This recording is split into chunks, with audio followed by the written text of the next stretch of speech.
بسم اللہ الرحمن الرحیم۔ اسلام سے قبل عورت کی حالت زار ناقابل بیان تھی۔ عورت کو محض بچہ پیدا کرنے اور خاوند اور بچوں کی خدمت کے قابل ہی سمجھا جاتا تھا۔ عرب معاشرے میں عورتوں کے خلاف شدید نفرت پائی جاتی تھی۔ گھر میں عورت کے وجود کو مرد اپنی توہین سمجھتا تھا۔ عرب معاشرے میں بچیوں کو زندہ دفن کرنے کا بھی رواج تھا، لیکن جب اسلام کا سورج عرب کی سرزمین پر طلوع ہوا تو اس سے عورت کی تاریک زندگی میں بھی روشنی کی بارش ہونے لگی۔ اسلام نے عورت کو وہ حقوق دیے جن کا زمانہ جاہلیت میں تصور بھی ناممکن تھا۔ اسلام نے عورت کی مختلف حیثیتوں میں حقوق متعین کیے اور ان کی ادائیگی کو اپنے ماننے والوں پر لازم قرار دیا۔ ماں کی حیثیت سے اسلام نے جنت کو ماں کے قدموں میں رکھ دیا اور اولاد کو تاکید کی کہ ماں باپ کے سامنے اف تک نہ کہا جائے۔ خاوند پر یہ لازمی قرار دیا کہ وہ اپنی بیوی کی آرام و آسائش کا مکمل خیال رکھے اور اسے گھر کی چار دیواری کے اندر تمام ضروریات زندگی کا سامان مہیا کرے۔ اس کے علاوہ اسلام نے بہن، بیٹی، خالہ، دادی، نانی کی حیثیت سے بھی عورت کو حقوق سے نوازا۔ اسلام نے عورت کو حق وراثت عطا فرمایا تاکہ عورت معاشی ضروریات کی تکمیل کے لیے کسی کی دست نگر نہ ہو۔ اسماعیل بن مسلم نے حضرت امام جعفر صادق علیہ السلام انہوں نے اپنے پدر بزرگوار علیہ السلام سے انہوں نے اپنے آبائے کرام علیہ السلام سے روایت کی کہ رسول اللہ صلی اللہ علیہ وسلم نے ارشاد فرمایا کہ میری امت میں سب سے افضل وہ عورت ہے جس کا چہرہ سب سے پیارا اور خوبصورت اور اس کا مہر سب سے کم ہوگا۔ اسلام نے عورت کو اعلیٰ مقام دیا ہے۔ اسلام کی نظر میں انسانی لحاظ سے مرد اور عورت دونوں برابر ہیں، لہٰذا مرد کے لیے اس کی مردانگی قابل فخر نہیں ہے اور نہ عورت کے لیے اس کی نسوانیت باعث شرم کی بات ہے۔ ہر فرد کی زندگی میں عورت کسی نہ کسی صورت میں ایک مؤثر کردار ادا کرتی ہے۔ ایک متوازن اور ترقی یافتہ معاشرے کی بنیاد رکھنے میں عورت کی بہت بڑی اہمیت ہے۔ قرآن مجید اور سنت رسول میں عورت کے مقام کے بارے میں کئی ایک آیات موجود ہیں۔ عورت خواہ ماں، بہن، بیوی یا بیٹی ہو، اسلام نے ان میں سے ہر ایک کے حقوق و فرائض کو تفصیل کے ساتھ بیان کیا ہے۔ کسی بھی انسان کے لیے ماں ہی زندگی کا مصدر ہوتی ہے، وہی دنیا میں اس کی آمد اور بقا کا سبب بھی، اسی لیے اس کا شکر ادا کرنا، اس کے ساتھ نیکی سے پیش آنا اور خدمت کرنا عورت کے اہم ترین حقوق میں سے ہے۔ حسن سلوک اور اچھے اخلاص سے پیش آنے کے سلسلے میں ماں کا حق باپ سے زیادہ ہے، کیونکہ بچے کی پیدائش اور تربیت کے سلسلے میں ماں کو زیادہ تکالیف کا سامنا کرنا پڑتا ہے، اور اسلام نے ان تمام تکالیف کو سامنے رکھتے ہوئے ماں کو زیادہ حسن سلوک کا مستحق قرار دیا، جو اسلام کا عورت پر بہت بڑا احسان ہے۔ خواتین کے لیے بہترین بشارت ہے۔ ایک مرتبہ نبی کریم صلی اللہ علیہ وسلم کی خدمت میں ایک خاتون آئی اور آ کر عرض کرنے لگی، اے اللہ کے نبی صلی اللہ علیہ وسلم، مرد تو نیکیوں میں ہم سے بہت آگے بڑھ گئے۔ پوچھا وہ کیسے؟ کہنے لگی کہ جی یہ آپ کے ساتھ جہاد میں شریک ہوتے ہیں، ساری رات جاگ کر دشمن کی سرحد پر پہرا دیتے ہیں، اور ہم گھروں کے اندر ان کے بچوں کی پرورش کرتی رہتی ہیں، ان کو پکا کر کھلاتی ہیں، تو ہم جہاد میں اس طرح راتوں کو پہرا بھی نہیں دیتی، اس طرح ہم آ کر قتال بھی نہیں کرتی جس طرح مرد کرتے ہیں۔ یہ تو نیکیوں میں ہم سے آگے بڑھ گئے اور یہ مسجدوں میں جا کر جماعت کے ساتھ نمازیں پڑھتے ہیں، ہم گھروں میں ہی پڑھ لیتی ہیں، ہم جماعت کے ثواب سے بھی محروم ہو گئیں۔ جب انہوں نے یہ سوال پوچھا تو اللہ کے پیارے نبی صلی اللہ علیہ وسلم نے فرمایا کہ سوال پوچھنے والی نے بہت اچھا سوال پوچھا۔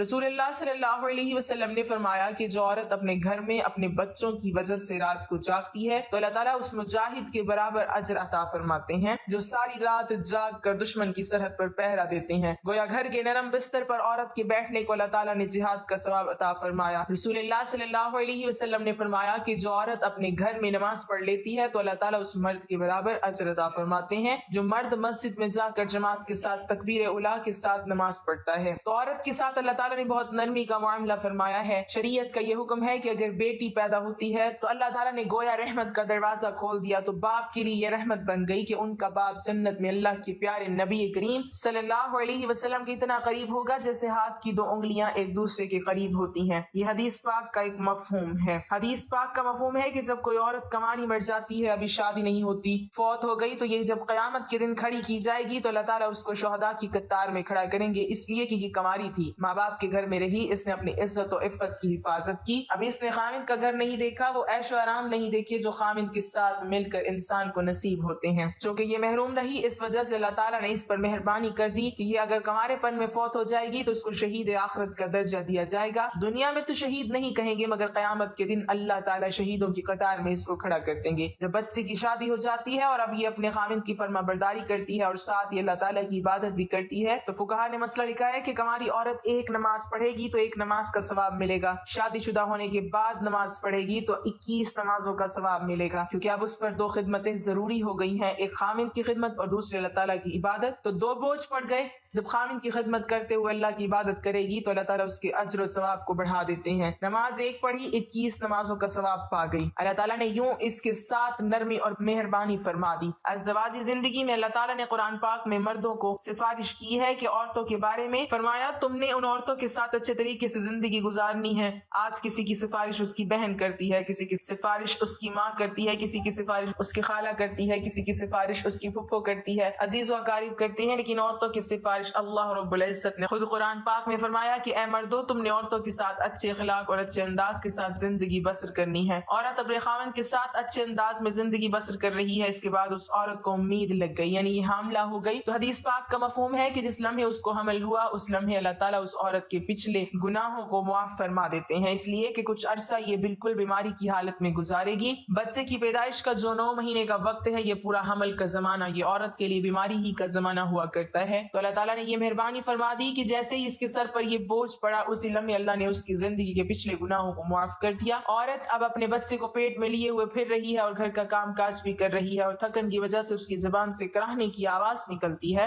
تو حدیث میں آتا ہے کہ اس کی زبان سے تو ہوں ہوں کی آواز نکلے گی، لیکن اللہ پاک فرشتوں کو فرما دیتے ہیں کہ میری یہ بندی ایک بڑا بوجھ اپنے سر اٹھائے ہوئے ہے اور اس بوجھ سے وہ عہدہ برا ہو رہی ہے، اس لیے تکلیف سے اس کی زبان سے ہوں کی آواز نکل رہی ہے، اس کی بجائے سبحان اللہ الحمدللہ اللہ اکبر کہنے کا ثواب اس کے نام اعمال میں لکھا جائے۔ زبان سے تو ہوں نکلے گا مگر نام اعمال میں سبحان اللہ الحمدللہ اللہ اکبر کہنے کا اجر ملے گا۔ جب بچے کی پیدائش کا وقت قریب ہوا تو درد محسوس ہو رہی ہیں، وہ دردیں ایسی ہوتی ہیں کہ لگی پھر ٹھہر گئیں، پھر لگی پھر ٹھہر گئیں۔ حدیث پاک میں آتا ہے کہ ہر دفعہ عورت کو درد محسوس ہوتی ہے اللہ تعالیٰ اس کو ایک عربی نسل غلام آزاد کرنے کا ثواب اس کے نام اعمال میں لکھا جاتا ہے، جبکہ دوسری حدیث میں ہے کہ جس نے کسی ایک غلام کو آزاد کیا اللہ تعالیٰ اس کو جہنم سے بری فرما دیتے ہیں۔ اب دیکھیے کہ عورت کے ساتھ نرمی کا معاملہ کیا گیا کہ ہر درد اٹھنے پر ایک عربی نسل غلام آزاد کرنے کا ثواب لکھا گیا۔ اگر بچے کی پیدائش کے دوران یہ عورت فوت ہو گئی تو حدیث پاک میں آیا کہ یہ عورت شہید مری، قیامت کے دن اس کو شہیدوں کی قطار میں کھڑا کیا جائے گا۔ اگر بچہ صحیح پیدا ہو گیا تو زچہ بچہ خیریت سے ہے، تو اب حدیث پاک کا مفہوم ہے کہ اللہ تعالیٰ ایک فرشتے کو حکم دیتے ہیں جو اس عورت کو آ کر کہتا ہے کہ اے ماں اب تو فارغ ہو چکی، تجھے گناہوں سے پاک کر دیا گیا جیسے تو اس دن پاک تھی جب تو اپنی ماں کے پیٹ سے پیدا ہوئی تھی۔ دیکھا اگر اس نے اپنے بچے کی خاطر یہ تکلیف اٹھائی، وضع حمل کی، تو اللہ تعالیٰ نے اس کو کتنا بڑا اجر دیا کہ اس کے پچھلے گناہوں کو اس طرح دھو دیا کہ جس طرح وہ اپنے ماں کے پیٹ سے پیدا ہوئی تھی،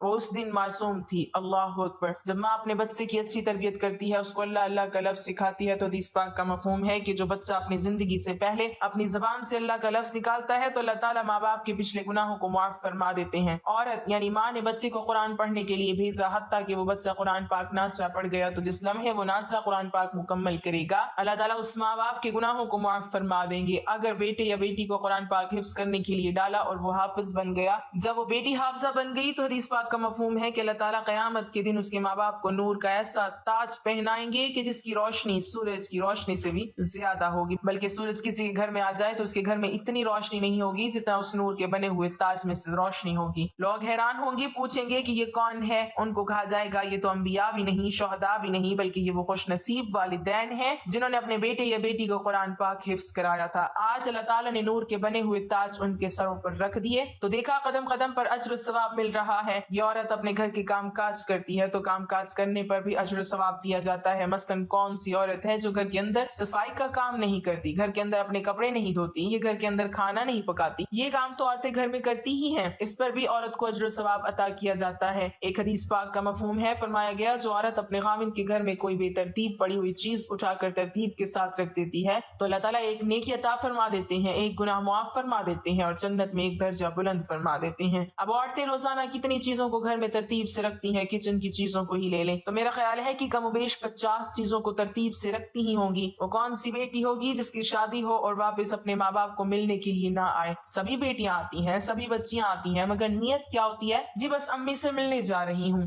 یہ نیت نہیں ہوتی کہ میرے اس عمل سے بھی اللہ تعالیٰ راضی ہوں گے۔ حدیث پاک میں آتا ہے جس کا مفہوم ہے کہ جس بچی کی شادی ہو جائے اور وہ اپنے ماں باپ کی زیارت کی نیت کر لے کہ میں اپنے ماں باپ سے ملنے جا رہی ہوں اور شوہر سے اجازت لے کر جائے اور دل میں یہ ہو کہ اس عمل سے اللہ راضی ہوں گے تو اللہ تعالیٰ ہر قدم پہ اس کو 100 نیکیاں عطا فرما دیتے ہیں، 100 گناہ معاف فرما دیتے ہیں اور جنت میں 100 درجے بلند کر دیتے ہیں۔ اب بتائیے ایک عورت، ایک بیٹی جو اپنے ماں باپ کی زیارت کے لیے اس نیت سے آ رہی ہے کہ اس عمل سے اللہ راضی ہوں گے، حدیث پاک کا مفہوم ہے کہ ہر قدم اٹھانے پر اسے 100 نیکیاں ملیں گی،